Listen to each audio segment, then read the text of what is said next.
friends, good day to you. What is GI roofing sheet?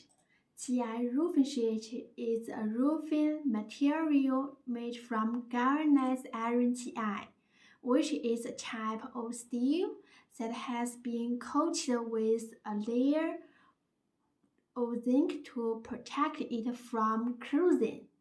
The Jianhui steel GI roofing sheets are commonly used in construction for roofing purposes due to their durability, resistance to rust, and affordability.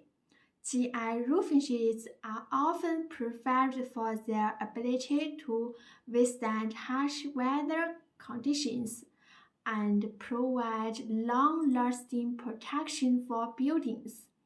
Thank you for subscribing to our Jianhui Steel YouTube. I hope you like it. Make sure to leave us comments.